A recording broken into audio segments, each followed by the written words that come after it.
Welcome. It's great to see all of you here today. And I trust you've had a good week. I know that I have had a good week, and I'm delighted to be here this morning. I told my wife this morning that she was surprised that I dressed up today the way I did.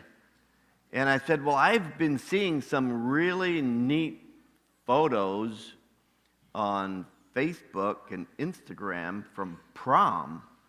And I thought, well, maybe this morning there will be some all dressed up from prom, and I don't see anybody.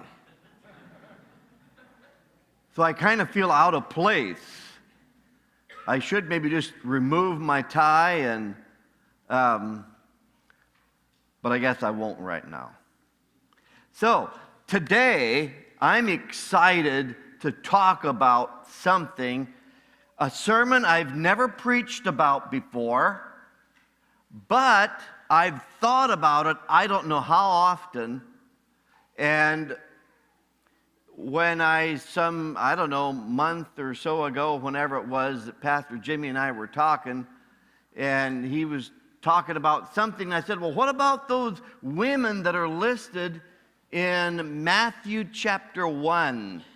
And if you have your Bibles or whatever device you're going to read, if you would turn to Matthew chapter 1, and we want to look at 5 ordinary women that were in the lineage of Jesus. And again, as I've been thinking about this and studied it, it gave me great hope for my own life, because we will discover as we look at these 5 women, they all had a past.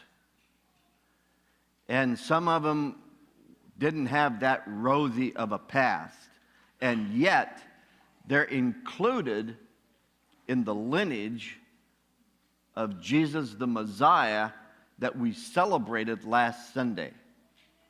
So I would like to read in verse 1 and read the first 6 verses. And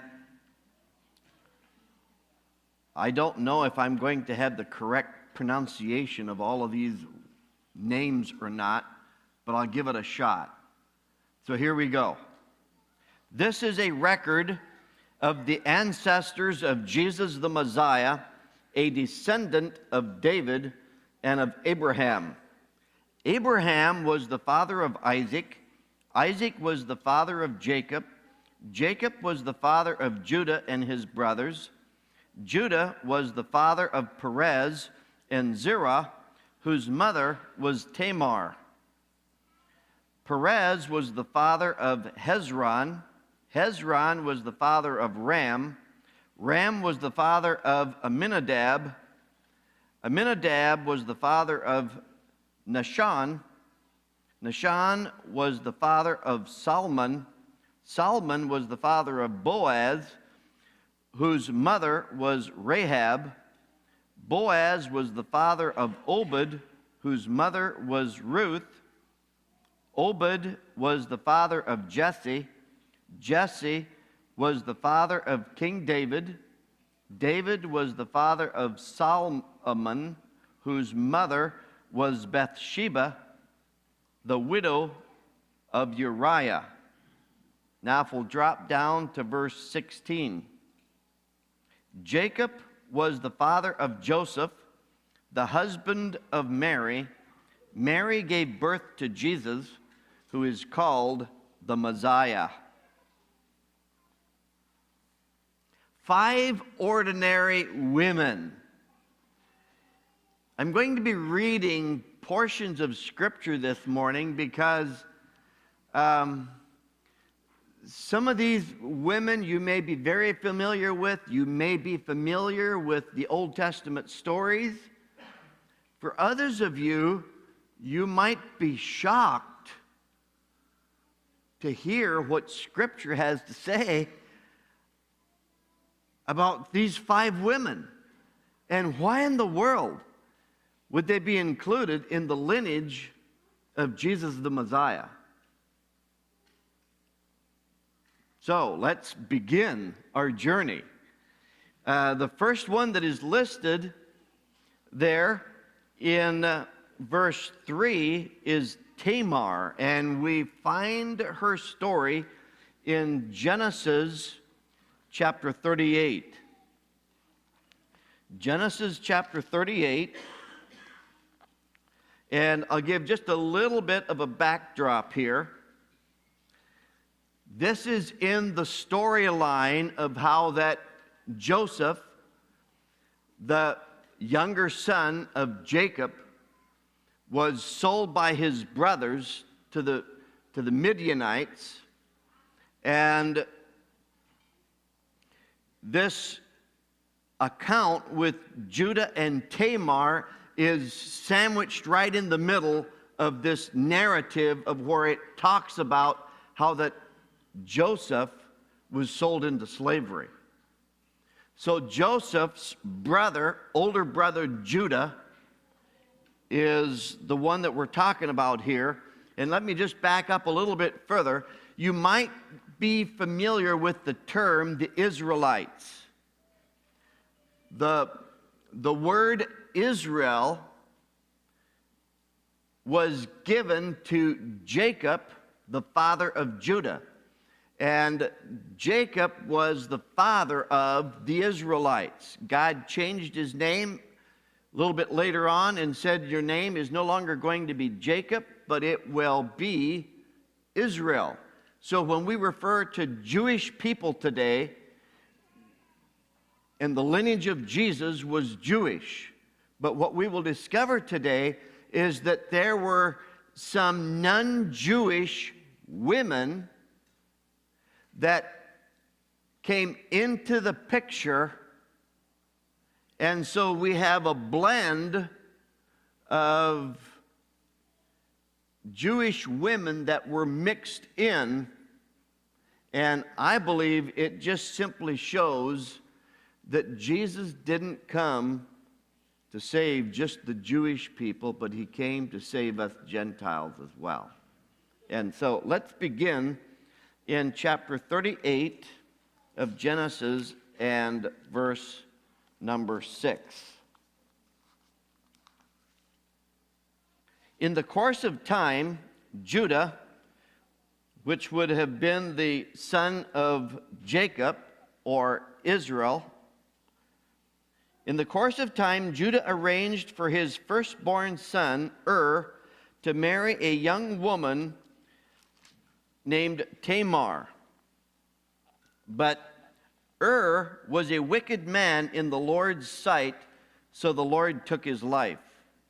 Then Judah said to brother Onan, go and marry Tamar, as our law requires of the brother of a man who has died. You must produce an heir for your brother. But Onan was not willing to have a child who would not be his own heir. So whenever he had intercourse with his brother's wife, he spilled the semen on the ground. This prevented her from having a child who would belong to his brother. But the Lord considered it evil for Onan to deny a child to his dead brother, so the Lord took Onan's life too. Then Judah said to Tamar, his daughter-in-law, go back to your parents' home and remain a widow until my son Shelah is old enough to marry you. But Judah didn't really intend to do this because he was afraid Shelah would also die, like his 2 brothers. So Tamar went back to live in her father's home. In this culture, when a man died and didn't have any sons, his wife hadn't yet given birth to a son, then the deceased man's brother was to marry would be his sister-in-law, so that through him, the sister-in-law could have a son, because the family inheritance stayed in the family. And so each family needed that firstborn son to carry on the family land, the inheritance. And so it was a huge thing in Israel. And at this time, they had multiple wives. And so what Judah was saying to his two sons died because they were wicked, they were unfaithful to the Lord, and so they died. So Judah ended up with a daughter-in-law, but he had no means of his family inheritance being passed on to anybody, which was a huge problem in the nation of Israel. Because the inheritance, the land, all the land that Judah owned had to go to somebody. And he wanted it to be able to go to the firstborn son, and there was none. So that created a dilemma. He had one more son, but he really didn't want that son to die also, because the first two died when they married Tamar. So he was like, and Tamar was a Canaanite. So she wasn't a Jewish girl. She wasn't an Israelite. She was somebody that had, because Judah was in a foreign place here and married one of the foreign women. And so, as we continue the story in verse 12, some years later, Judah's wife died. After the time of mourning was over, Judah and his friend Hariah, the Adullamite, went up to Timnah to supervise the shearing of sheep. And let me just kind of paraphrase the rest of this chapter and what happened. Tamar, the daughter-in-law, found out that her father-in-law is en route and is going to be passing through her town to shear sheep. And so, as was customary, she was still wearing her widow's clothing that identified her as a widow. And so when she discovered that her father-in-law is passing through, she put on clothing that identified her as a temple prostitute. And in the pagan culture, it was very common to have pagan prostitutes, because they were supposed to enhance fertility. They were supposed to make so that your crops do really well.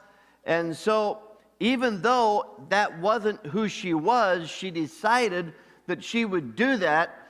She sat beside the road. Her face was all covered so that whoever was coming by couldn't know who she was. And she sat beside the road when she knew that her father-in-law was coming through. And so when her father-in-law, Judah, was coming through, he saw this temple prostitute there, and in that culture it was okay.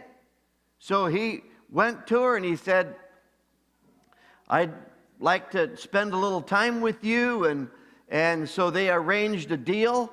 He'd give her a lamb from his flock, and she wanted a guarantee, and so he said, "Well, I need the staff that you have in your hand. I need the cord that you have your ring attached to guarantee that you will send me this lamb."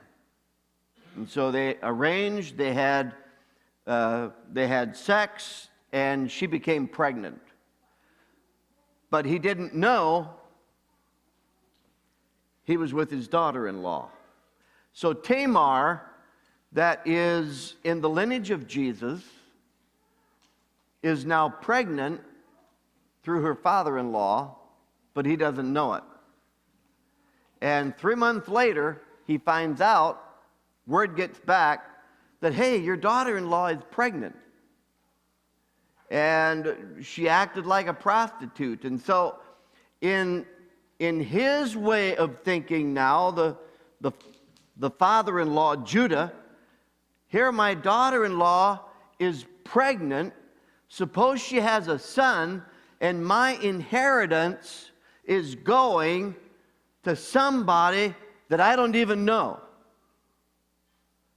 So rather than have that happen, he did what the law required, and the law required that Tamar, because she was unfaithful, needs to be stoned, needs to be killed.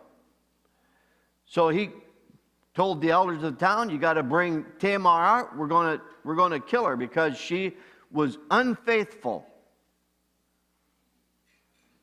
And then Tamar said, you know what? The reason I'm pregnant, the father of the baby that I'm pregnant with owns this staff, and he owns this cord, and he owns this ring. And would you go and give that to Judah? So they brought it to Judah, and Judah saw, you know what? That baby is my baby. And he ends up by saying, in verse 26, Judah recognized them immediately and said, she is more righteous than I am, because I didn't arrange for her to marry my son Shelah. And Judah never slept with Tamar again. When the time came for Tamar to give birth, it was discovered that she was carrying twins. And the name of those twins were found in verse 29 and 30, Perez and Zerah. And you will discover that in the lineage of Jesus. Tamar is the first one that is posed as a prostitute because she wanted to have a son to perpetuate the family name. The second one that we discover is another Canaanite, and her name is Rahab. And if you'll continue back to Joshua chapter 2, which follows the book of Joshua, Judges, and then Ruth. If you come to Joshua chapter 2, I'd like to begin reading in verse 1.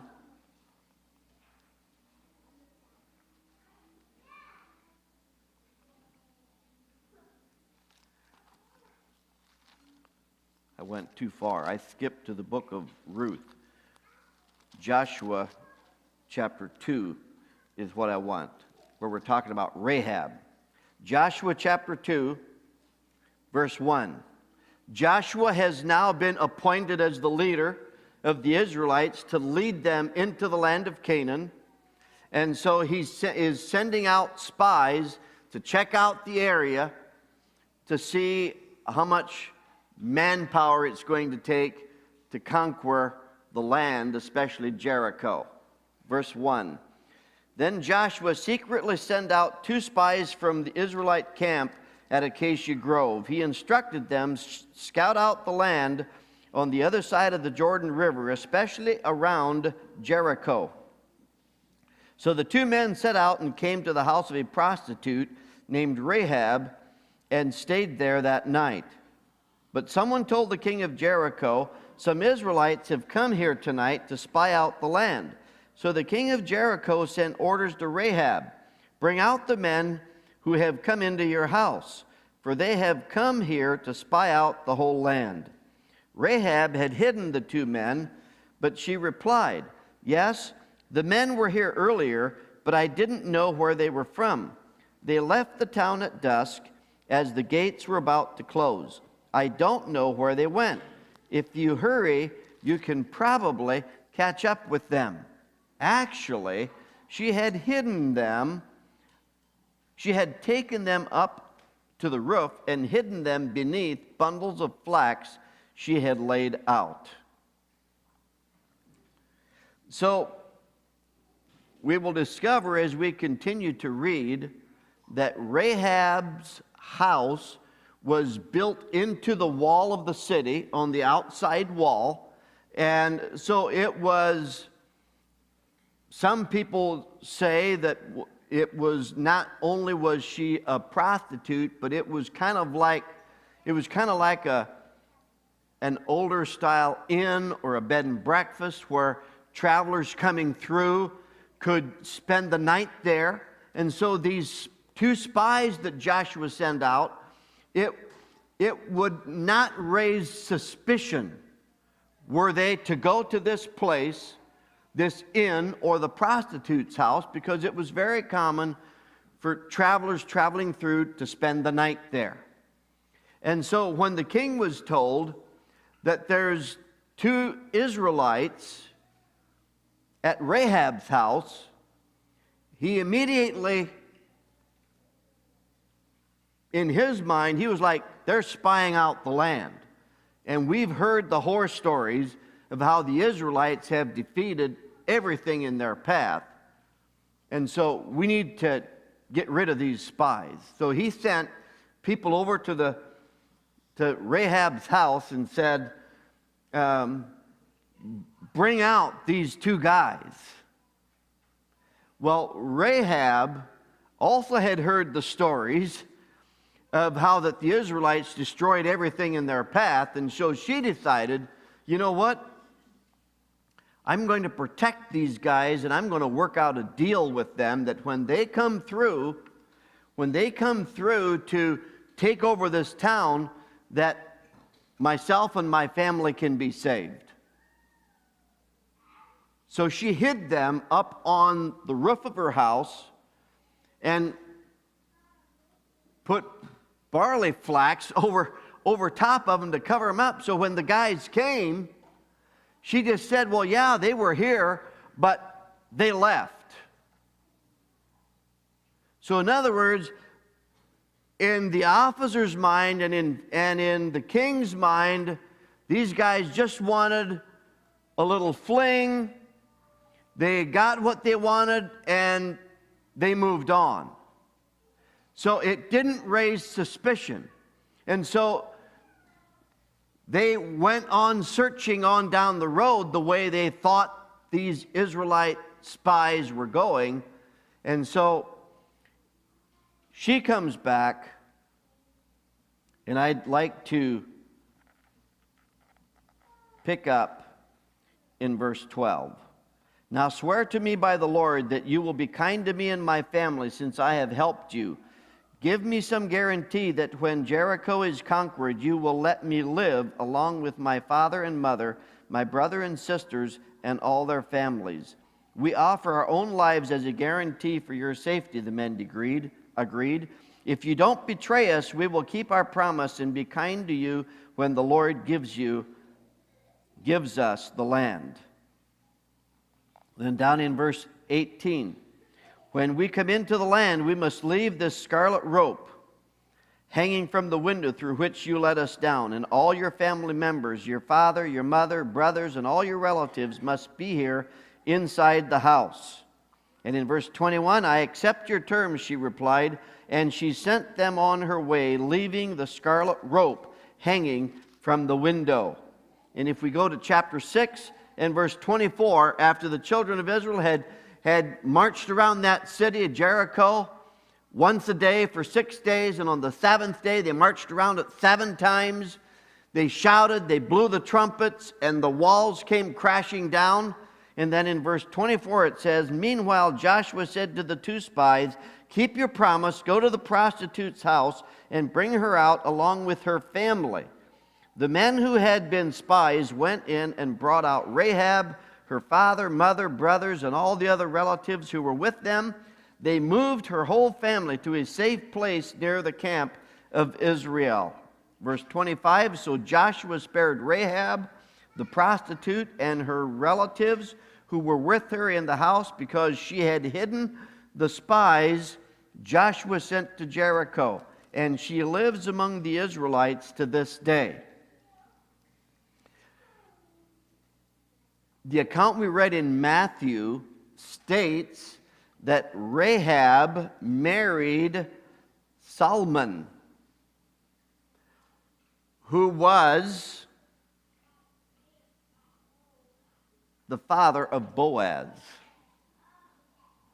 So we discover that Rahab, this foreigner married in, becomes the mother-in-law of the next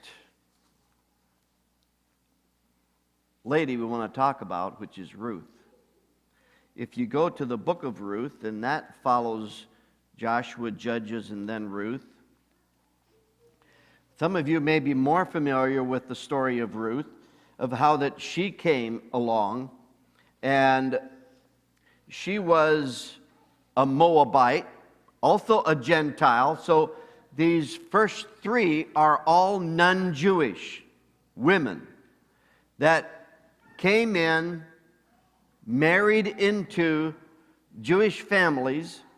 And in this one, for the sake of time, I'm not going to read as much. In the first 5 verses, it kind of puts in perspective what happened. There was a famine in Bethlehem, and because of the famine, Elimelech and his wife Naomi left Bethlehem, and they traveled out of the country to find food. And while there, their 2 sons, Mahlon and Chilion, married 2 Moabite women. And the names of these women were Orpah and Ruth.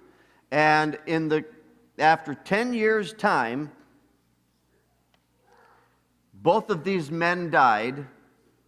And again, there were no sons to carry on or to protect the family inheritance. And so, sometime later, when Naomi, the mom, heard that there was again food in Bethlehem, she decided, you know what, it's time to head back home. So she said goodbye to her daughters-in-law and said, you know, you're from Moab, you can stay here, and I'm going back to Bethlehem. Orpah decided to stay. Ruth said, no way. Wherever you go, I'm going to go. Your God's going to be my God, and everything. And so they traveled back.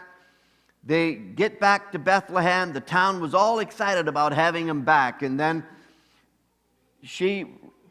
Ruth, being the industrious person that she was, she decided to go out, and as was customary, widows could go along behind the harvesters at harvest time, and they could gather up the extra grain that had fallen down. And so she started to do that. And unknown to her, she was in the field of Boaz, which was actually a close relative of her father-in-law. But she wasn't aware of it. And so when she came home, her mother-in-law asked her where she was today, and she said, well, I was working in the field of Boaz. And so she said, well, over the course of the summer months when they was gathering this, to make a long story short, Naomi said, I want you to go and follow these instructions carefully, because in the local culture, this will make total sense, because Boaz is a very close family redeemer. And he would be able to marry you, and you could have a son through him, and that way my family inheritance that belonged to Elimelech would go through you to a son that you would have. And so she said, what I want you to do is I want you to go to the threshing floor tonight. I want you to get all cleaned up and put your best clothes on, and once Boaz is sleeping, I want you to go pick up the corner of his robe and by his feet, and I want you to lay down there. And when he discovers that you're there, he'll just follow because he'll know what to do. And by that, she was saying, when she uncovered his robe and laid at his feet, she was asking him in that culture to marry her. That's pretty bold. She identified herself as a servant when he woke up, and he was like startled. Who's laying at my feet? There's a lady laying at my feet. And she said, well, I'm Ruth, your servant. And she said, you're the family redeemer.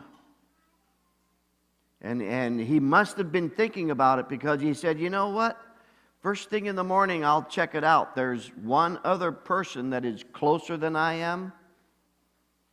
And if he wants to buy the land and take you as his wife, then you'll marry him. If not, I'll take care of it. So the next day, he goes to the town gate.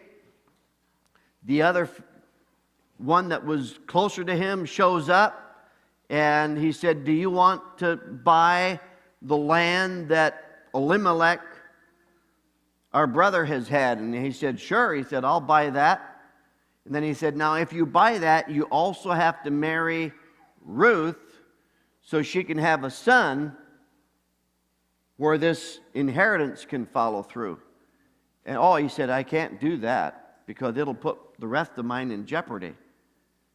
So he removed his sandal, and by doing that, in their culture, he was saying, this is same as going to an attorney and signing a document. This is public record that I'm giving Boaz the right to buy all of Elimelech's land and acquire Ruth as his wife, which is exactly what happened. So Ruth, a Moabite, a Gentile, again, has come into the picture. And if we go to chapter 4 and verse 13, so Boaz took Ruth into his home, and she became his wife. When he slept with her, the Lord enabled her to become pregnant, and she gave birth to a son. And down in verse 17, and they named him Obed. He became the father of Jesse and grandfather of David, the grandfather of King David. So here we have 3. Number 4, the fourth one is Uriah. And I know I'm really kind of skimming over the top of a lot of stuff here. The fourth one that we have is Bathsheba. And if you go to 2 Samuel, we're just kind of going back through the Old Testament here. 2 Samuel chapter 11.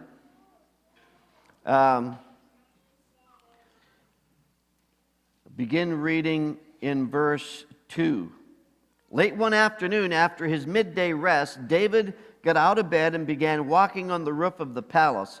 As he looked over the city, he noticed a woman of unusual beauty taking a bath. He sent someone to find out who she was, and he was told, she is Bathsheba, the daughter of Elam, and the wife of Uriah the Hittite. Then David sent messengers to get her, and when she came to the palace, he slept with her. She had just completed the purification rites after having her menstrual period. Then she returned home. Later, when Bathsheba discovered that she was pregnant, she sent David a message saying, I'm pregnant. I had to think of the quote, absolute power corrupts absolutely, by Lord Acton. The kings had absolute power. And when he sent somebody to get Bathsheba, she had no choice but to go, as I understand. So did she willingly have this relationship with him or not? I don't know. But at any rate, I think she felt helpless because, the king is king. She complied, she became pregnant, and then David had to cover his sin, so he had Uriah brought home from the battle so he could sleep with his wife so that it would look like the child that she's going to have is their own son. He brings him home. He gives him a gift. He says, go relax tonight. You've been working hard, fighting in battles.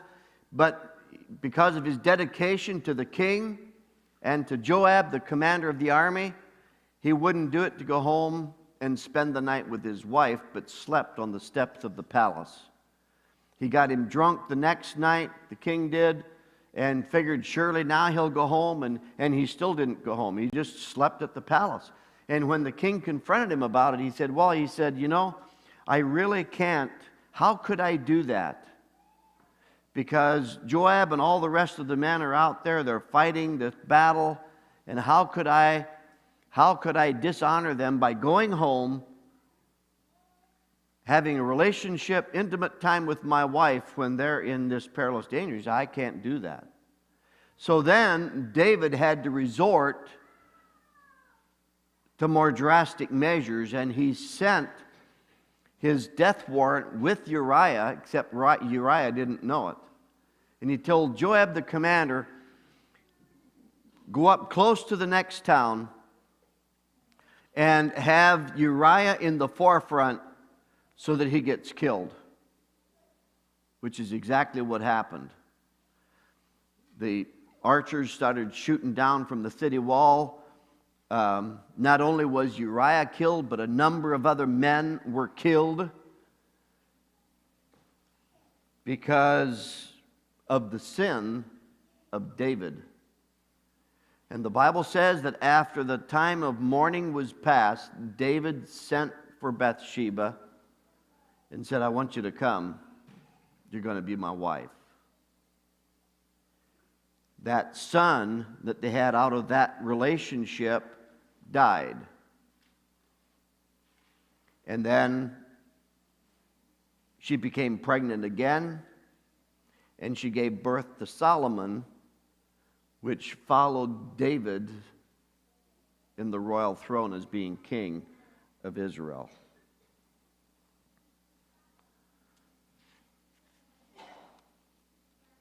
And last but not least is Mary, the mother of Jesus. And I would like us to go to Luke chapter 1.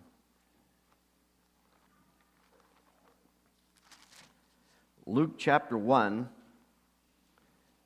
from verse 26. In the 6th month of Elizabeth's pregnancy, God sent the angel Gabriel to Nazareth, a village in Galilee, to a virgin named Mary. She was engaged to be married to a man named Joseph, a descendant of King David. Gabriel appeared to her and said, Greetings, favored woman, the Lord is with you. Confused and disturbed, Mary tried to think what the angel could mean. Don't be afraid, Mary, the angel told her, for you have found favor with God. You will conceive and give birth to a son, and you will name him Jesus. He will be very great and will be called the Son of the Most High. The Lord God will give him the throne of his ancestor David, and he will reign over Israel forever. His kingdom will never end. Mary asked the angel, How can this happen? I am a virgin.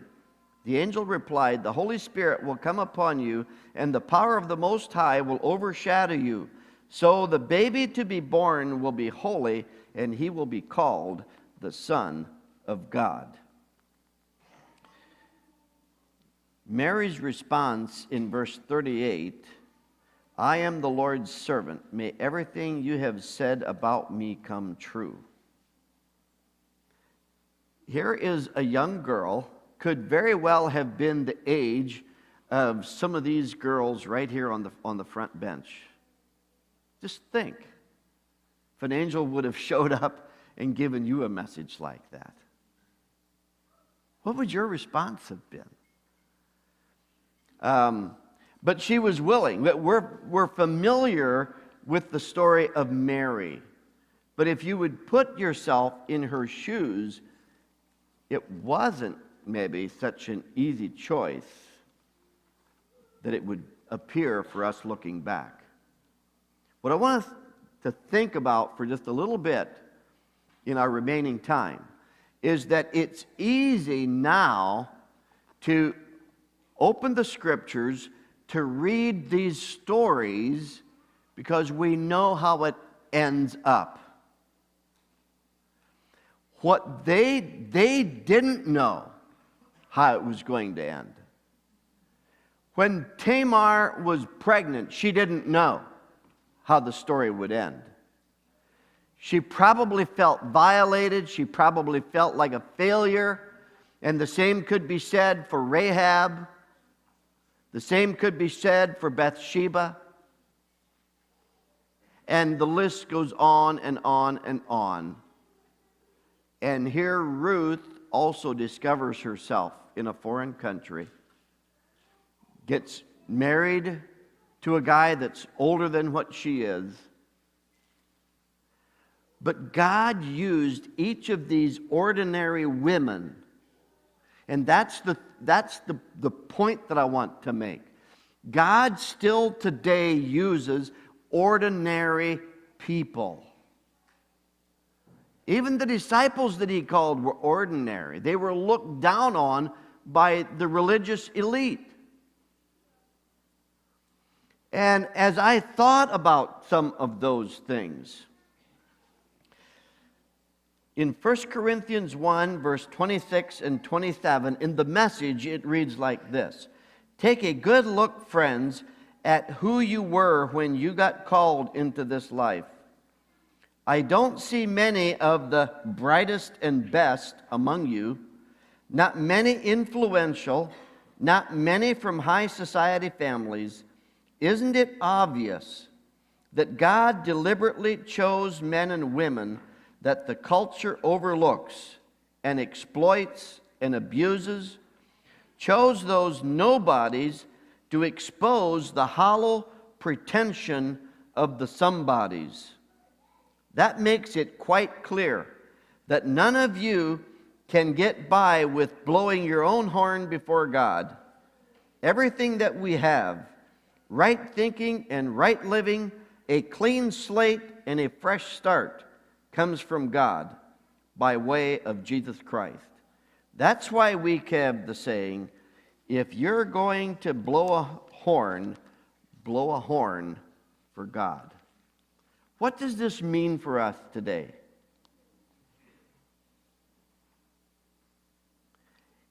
Each of these 5 women had a past. They all had a story. Each of us here today have a past. We all have a story.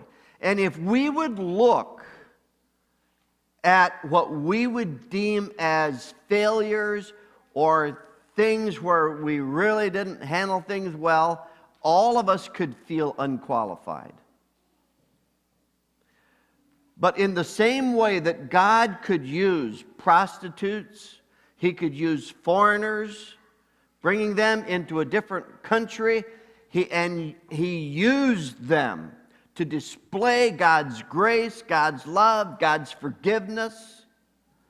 And as I was thinking about all of those things, I had to think. There were some people that came to my mind right from our church here.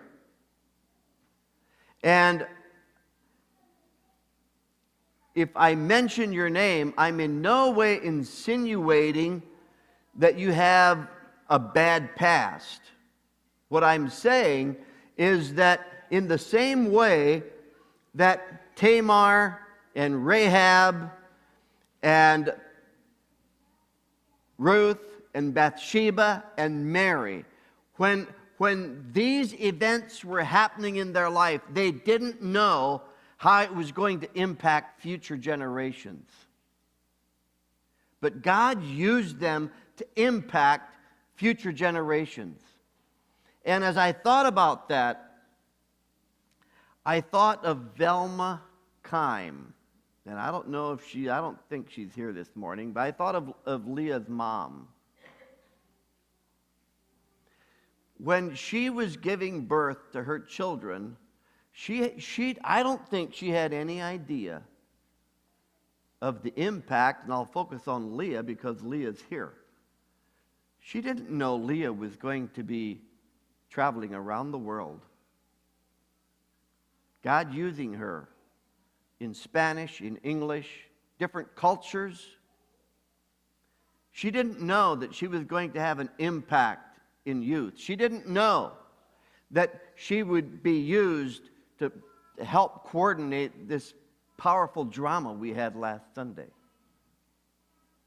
And you might be here as a mom this morning. You might have that baby on your lap. You might have that child sitting beside you. You don't know what the end story is. Mary, when she was holding Jesus in her arms, she didn't know how the world would be impacted with that. Bathsheba, when she was holding King David, she didn't know the impact that it was going to make. Your labor as a mom, I'm telling you, it's the highest calling you could possibly have.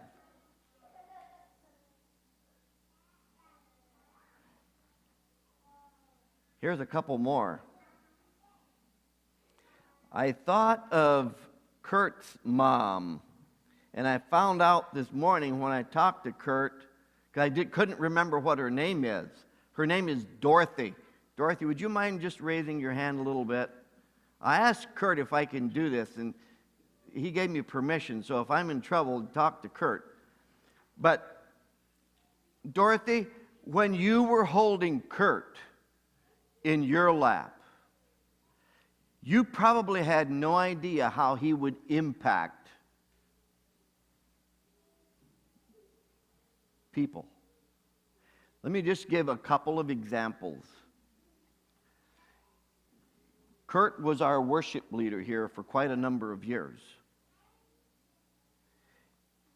They're not nearly all here from our youth that he impacted.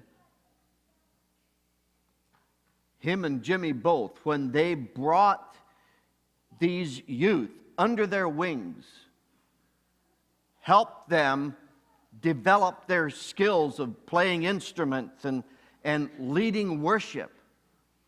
Lexi was up here this morning leading worship. Ben leads worship.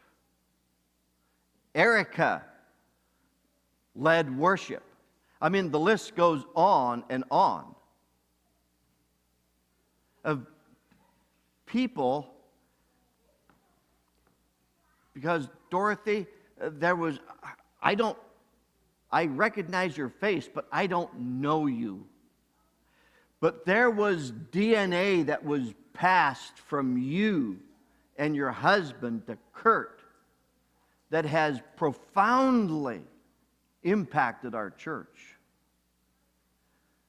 His marrying into the family that he did, and his connection with Kaufman has impacted so many people in the business sector. Pure Gift of God is impacting kids, families around the world.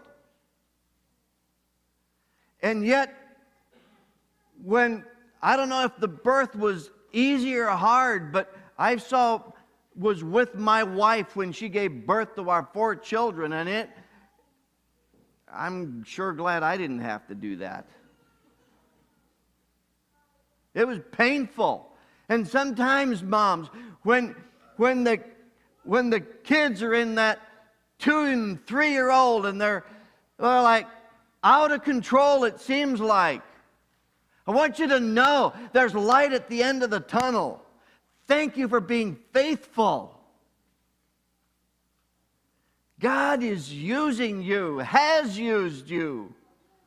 And I had to think of, and I didn't get permission for this, but I had to think of Nevaeh. Would be one example of one that comes from another country and is the daughter now of Craig and Bernita.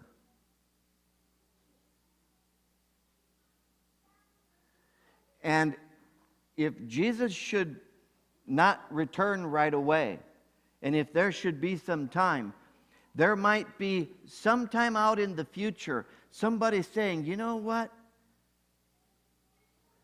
My grandma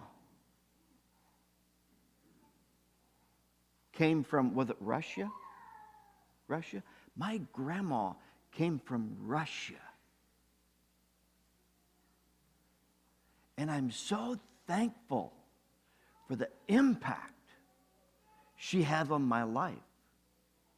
I mean, the stories keep going and going and going because moms are faithful, ordinary, behind the scenes, but they're touching lives. And last but not least, we have Kirsty Robinson, a Canadian that got married to an American last summer.